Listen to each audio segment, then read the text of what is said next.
Hey everyone, how's it going?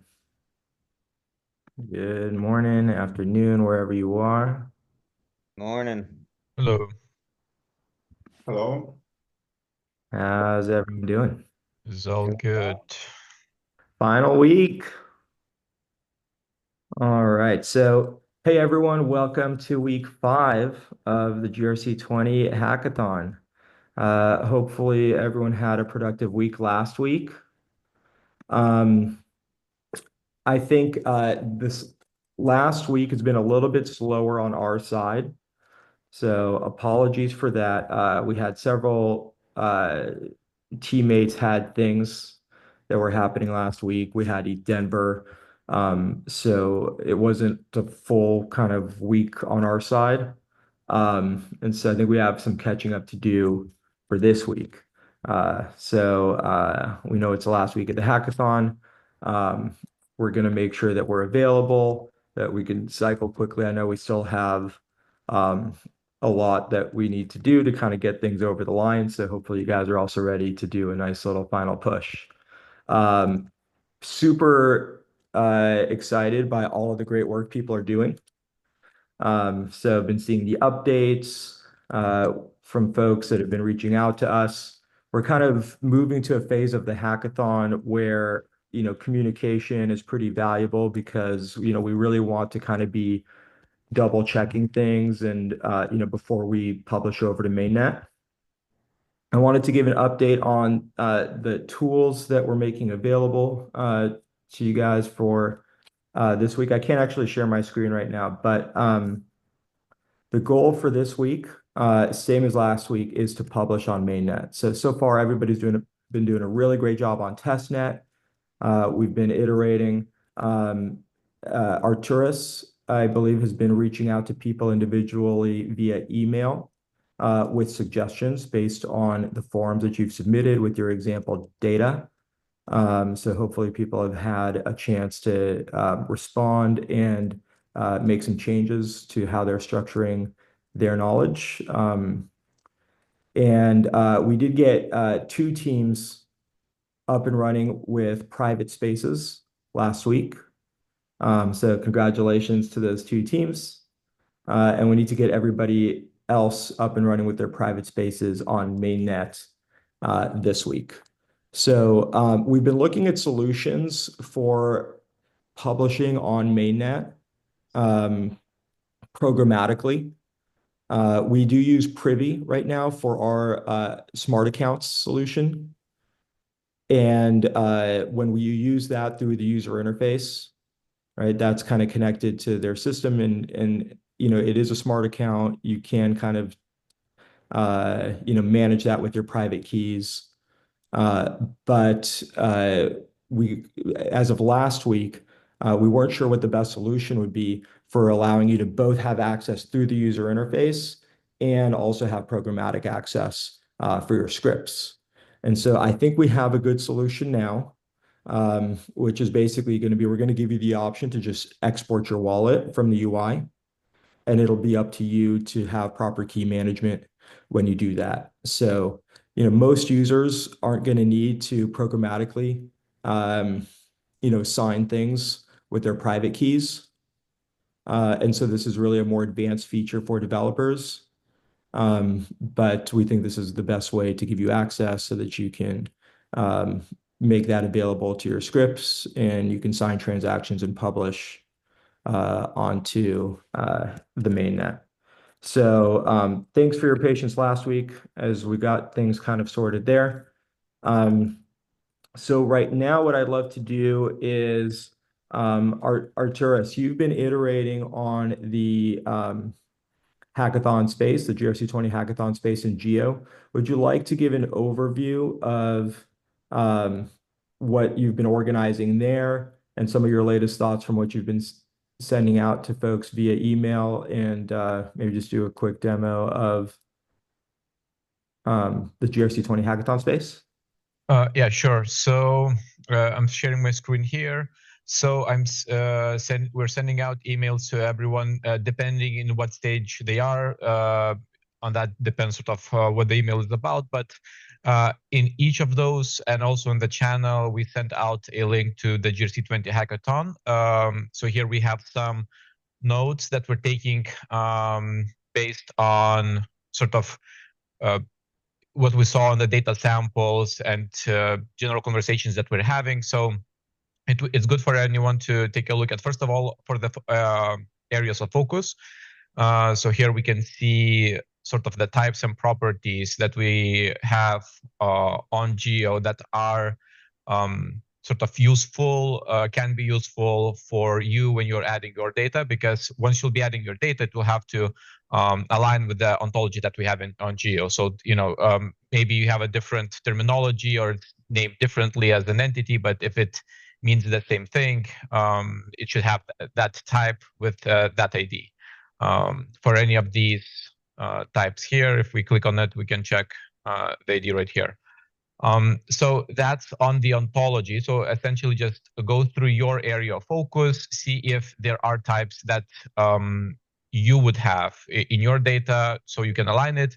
If not, let us know so we can add those types. Same for properties as well. We have the properties listed as well.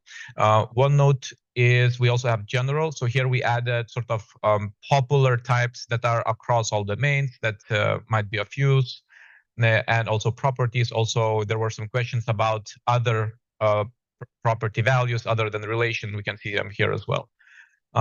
Also for the notes for the participants, so naming conventions, keeping your data relational, aligning your data with geo-ontology. There are some general notes for you to consider with examples of how we want that to work. How to align the data, sort of what does it mean, the relational. So sort of having a type for any type of entity that you have and linking them across. We also have sent out this spreadsheet that has some Q&A. So when the conversations are happening in the Discord channel for the hackathon, if there are some questions and it receives an answer, we're logging those here. So maybe anyone can also have some value to seeing that. And we have some links that were shared in the channel for the SDK, for data scraping overview, for general data management stuff, and anything that we've found from the conversations that might be useful to others. Also here we have listed the same types and properties, but with the IDs right away, just for you to be able to find them faster. So essentially just, I would say, browse around this. If you're missing anything, if something isn't clear, just reach out and we will update these so everyone can see them. Mostly, if there is a type and property that you cannot find, just let us know so we can figure out the right one and add it for you. So that much from this, and with the emails that we sent out, and I'm gonna just send it here as well in the Zoom chat, some links of how you can communicate with me if you have some follow-up questions based on this. Awesome. Looks great. So hopefully people have been finding that useful and a good way to align on properties and types. All right. Next, let's take a look at some of the tools that we've put out and that we're working on. So recognize that there's quite a few things that folks have been waiting for to be able to publish on mainnet. So some updates already last week. Hopefully you had a chance to use all the new utilities in the GRC-20 library. I think those should be basically finalized, ready to go. You should be able to do everything you need to do with these. We've gotten really good feedback from people already. So thank you, Nick, who did a really great job at some higher level functions here. Byron, who kicked this off. So people seem to be happy with the APIs for this. The next thing that we're still working on is, before we were going to do this as a kind of a parquet import. We discussed this a little bit last week for bulk importing. Byron has done some benchmarking, and it looks like the Parquet doesn't actually save a lot of space for the bulk importing. We thought it would do even better compression, but as it turns out, CSV basically compresses just as well as the Parquet. And CSV is simpler, more well supported. So we do want a way to be able to efficiently bulk import large amounts of data. But right now, this is the direction we're leaning towards. We're going to try to have something ready here very shortly. And we would be able to use this, for example, to do a bulk import of all of the regions. We know that the regions data is something that is very interconnected across lots of different things. You want to be able to reference specific countries, specific states, specific cities. And we want you to be able to do that by ID. So we're going to try to import these in the next few days.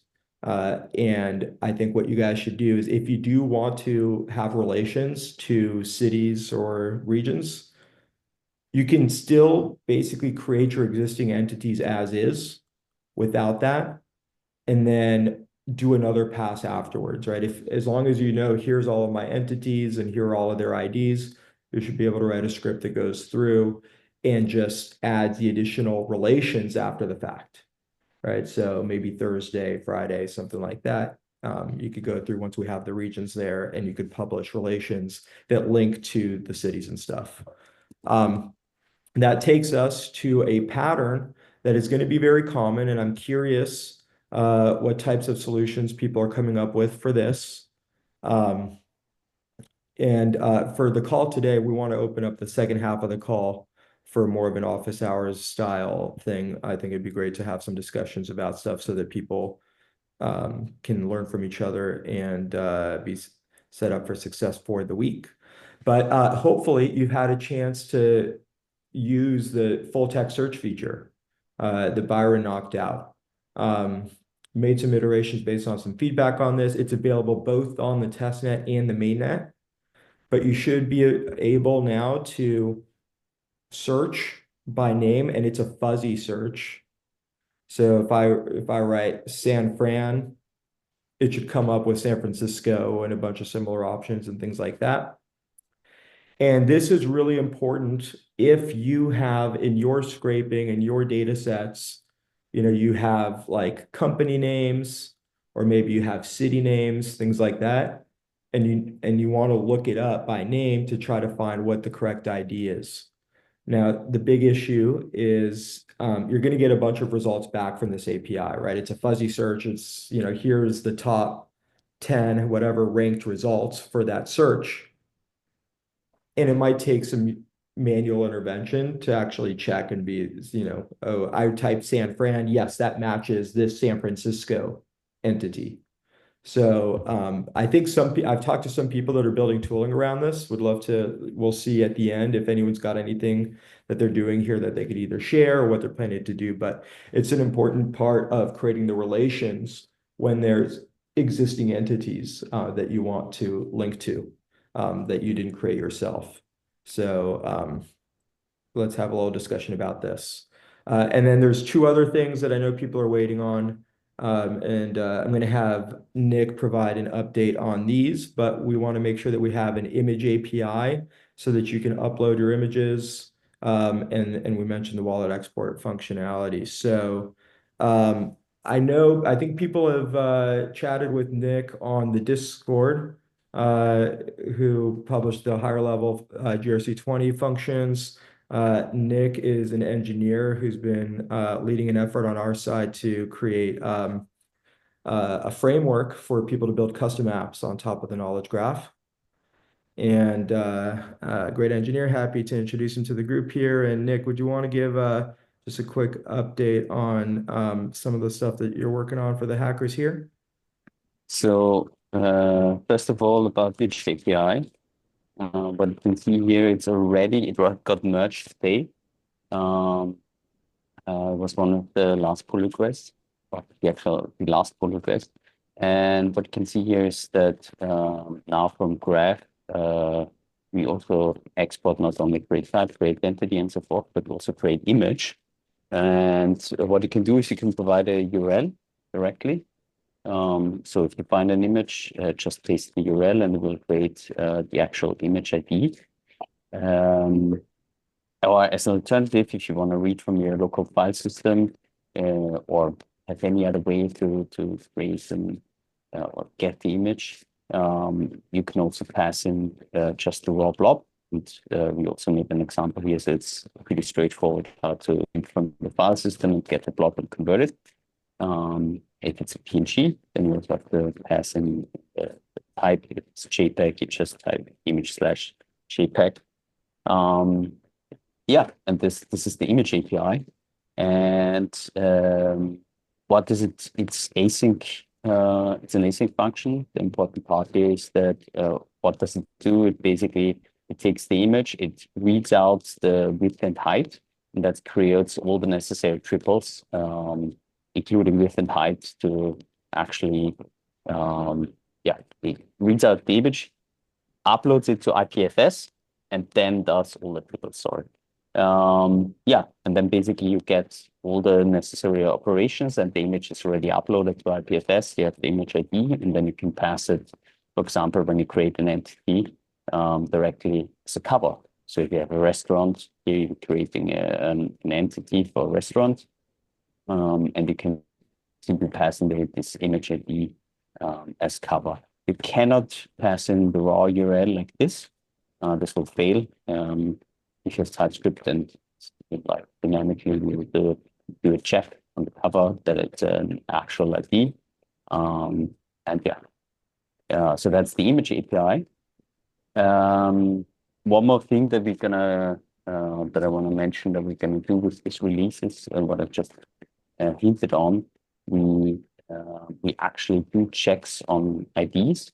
So for example, if you're passing on if you create a relation, when you create an entity, and you want to pass in two, and previously this was just any kind of string was valid, but now it has to be an actual valid ID. Otherwise it will fail.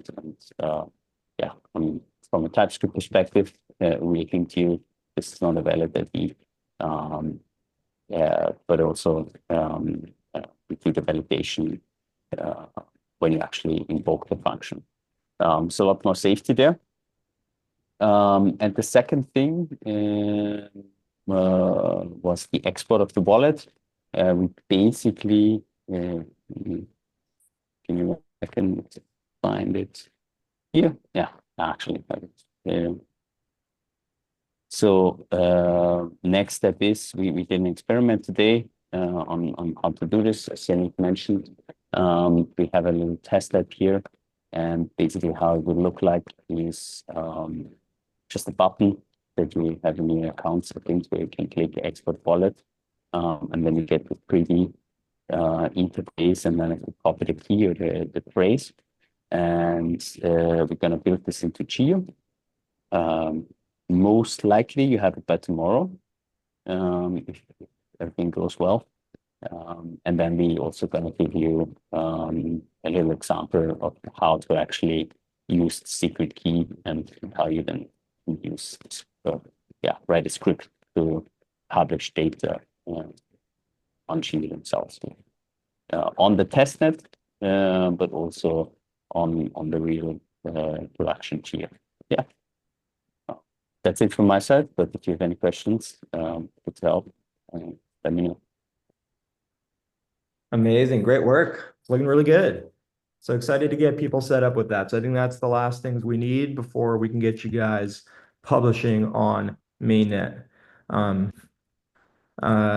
right. So as a recap, you already have access to this and full text search. CSV import, image API wallet export is coming up next. Hopefully we'll have those for you guys to either tomorrow or Wednesday at the latest. In the meantime, we should be able to get basically an approval on the data that you have on testnet. So that's really, for today and tomorrow, I think should be the focus for everybody. to try to kind of finalize their example knowledge on the test net. I'm going to send out, I guess, a week 4 form right after this call, and it's going to be very simple. At this stage, we just want the latest examples of your test data on the test net that you want us to review. And once we check it out and everything looks good to us, we'll schedule a call with you to onboard you. Right now, we still prefer to do the onboardings live. So we need to find a time I can send out a Calendly, and I'll onboard you onto Geo Genesis on mainnet. And from there, you can create your personal space, and you can request to join the public spaces that you want to be part of. If for some reason we don't have the public space for you, we can create that for the parts that you're working on.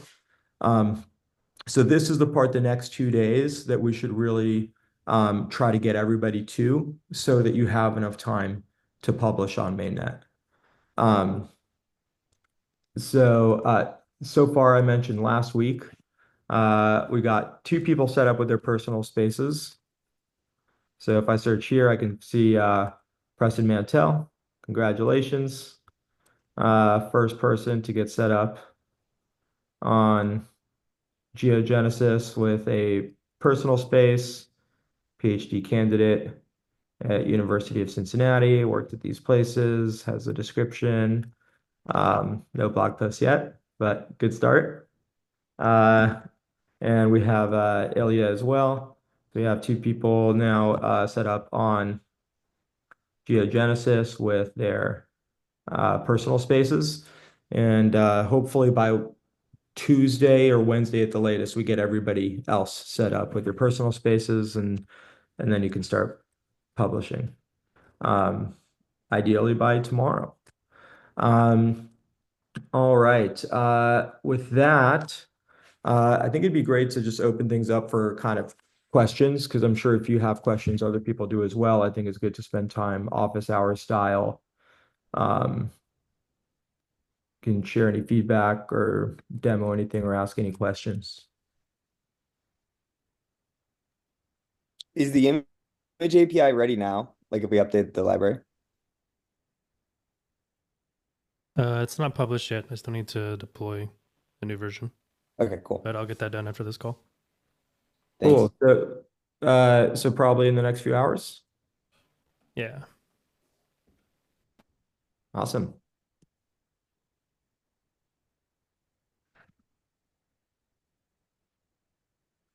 For the test net, just examples are fine. You don't have to publish everything, just enough for us to be able to review.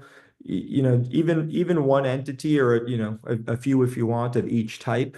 That's good enough for us to make sure that things are structured well. And then also a reminder that both on testnet, but especially on mainnet, you don't want to do a big dump of thousands of entities. We do want to let people review things on the mainnet. That's part of this process of public governance, is that people can kind of review the changes. And if it's too much in a single proposal, it's going to be too difficult to review. So you want to break things up, and especially to try to catch mistakes. We don't want to have thousands of things that then we have to delete. So it's better to start with just, maybe 5 or 10 at the very beginning, maybe of each type or something like that. Get some review, make sure everything looks good, then do another batch. And then once we gain confidence, then if you want to do like a big bulk import or something, then you can. One thing we haven't touched on in a while is, have people been generating cover images? I think we touched on that in the kickoff call. And then so far, I know we've been mostly looking at like the knowledge and how things are kind of structured, but I'm curious if anybody's had any experience generating cover images and how that's going. So the cover images, as a reminder, is the images that show up in these previews. So for example, here we're looking at a data block as a list. And we could open one of these and it shows up like this, right? Kind of like a banner. And so if I come down, I can see here's, right, the properties, the triples for this entity, and this is the cover. So usually these are the dimensions that we go for, and then it'll show up either like this at the top of an entity page, or like this if it's a list, or like this if it's a gallery. Will avatar images show up in the gallery if there's no cover image? Yeah, so it should show, I forget what we do as the preference, and we're going to make it customizable, but I think that the avatar takes precedence. So if you have an avatar, it should show an avatar, and if you don't have an avatar and you have a cover, it should show the cover. So we do want things to ideally have good imagery, right? So as people are browsing, right, things render well. So to the extent that we can get some good cover images for some of these entities, it's worth spending time on. So if you weren't planning for that yet, right, we want it so that when you click on things, it's visually beautiful. And notice, I mean, these are quite wide, and they get cropped in the other views. Right here, it's not as wide, so it gets cropped. But we think that that's a really great standard. And by the way, it also, coincides with, I don't know if probably many of you are familiar with like material design, right? Which is kind of like the design pattern by Google that they put out. I don't know, it must have been like over 10 years ago now. But they were the first ones to also come out with this really standardized layout. And it was essentially like entity pages, like in Google, they have their, knowledge graph. They're actually the ones that termed the coin knowledge graph. And I think they had a view also where, there'd be all these entity pages and everything would have like a banner, or, I think they called it a header and a name and stuff.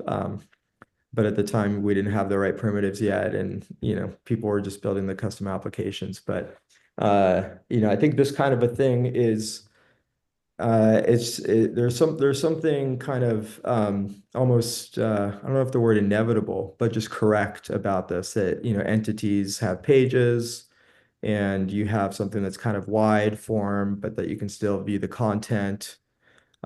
So good to just start getting some imagery to make the web beautiful.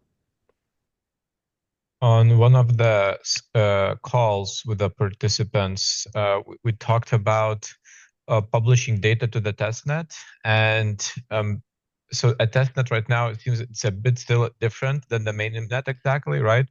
So for example, are we able to see tables of content on testnet if they publish? It seems that that's not the case. At least we heard from some that they couldn't figure out how to get that done. Yeah, well, we I don't was give able them to- access to the user interface on testnet. That's why. So they can't just create a table easily. I was able to do it. Oh, you were? Through the UI? No. Yeah, Programmatic. you just programmatically created tables. Yeah. Yeah. Can you maybe share? Like maybe like a link you could send me, I could check it out how that looks. If we were able to represent data in that way, maybe that would be a good approach if most of the participants would just publish maybe all of the data that they have on to the testnet in a final form, how they want it to look, and then I would be able to review them in actuality how that looks on Geo in like singular format. Right now, like data samples, some of them are JSON, some CSV, some spreadsheets, some just as a text, and it can be quite challenging to see the difference of ontology between different participants and how to merge that. If we would have one place where all of the approach could be seen in the same format, it would be really easy to quickly map out and see exactly if there are any mistakes with the ontology that people are doing. Yeah, I don't know that that's going to happen in the next few days. I think we have enough coordination, I think, as it is, loops, so we can't add additional loops. If not, we are going to do a demo day next week. That'll be an opportunity to show everybody. We're going to record it. We're going to post it out. the awesome content you've been creating. And you can also share about the tools that you've been creating. I think we can wrap up a little bit early today. So as a recap, we're going to send out the week 4 form right now after the call. Please post your latest links to example data for us to review. We'll do a final pass, and then I'll reach out via email. So please check your emails and make sure that you can book a time with me to onboard you onto Geo Genesis so you can create your personal space. We want to get everybody their personal spaces set up in the next 2 days. Ideally by tomorrow would be ideal. And then from there, in the next day or two, shortly right after this call or in the next few hours, we'll get you access to the image API so you can start uploading images, things like covers and avatars. And then hopefully by tomorrow or Wednesday at the latest, we'll get you access to wallet export and the CSV import. But the wallet export is the main one that you need in order to start publishing on the mainnet. And then finally, we're going to work on getting the regions imported in the next few days using the new CSV import functionality. Really, you can choose whether you want whether you use the CSV import or you just publish the triples. If you have a lot of content, maybe over hundreds or over 1,000 entities, it might be better to use a CSV import. But it's up to you because I know it's going to be there's after Wednesday less than a week left to go before we finalize. And then we want everybody to be wrapped up by Sunday night. I think it's good to have kind of a cutoff time for everyone. So let's make the cutoff time Sunday at midnight PST. And that way everyone ends at the same time. And then we've got our demo day is currently scheduled for Monday. So that'll be a chance. We're going to go through and we're going to invite specific people to demo. So we'll have a form by the end of the week where you can submit your final applications. And then we'll reach out to maybe the top 5 groups, something like that, to present during the demo day. We'll see exactly how many we end up choosing, but I think something like the top 5. Again, when it comes to prizes, we're gonna try to give out prizes to the top projects. There isn't like a set number of projects that are going to be eligible. It's based on a quality bar. So everybody that gets above a certain quality bar will be eligible for prizes. But we do want to have like a top 3. And we're going to have at a minimum the top 5 presenting at the demo day. All right, so it's going to be a big week. I'm super excited to get everybody over the line, get everybody up on mainnet. So please check your emails. We'll try to do some quick loops to get everybody through, get everybody onboarded with their personal spaces and ready to publish on mainnet. I did get one question here in the chat. Can I clarify what will be the selection criteria for demo day? And yeah, it's really about the quality of data on the mainnet. The things that we look for are, for example, the usefulness of the data. Is it something that we think many people want to use or refer to? Or we're also very interested in new use cases. So things that really demonstrate new use cases are very interesting to us. The accuracy, the completeness of the knowledge, those are all important criteria. So those are the sorts of things that we'll be looking for.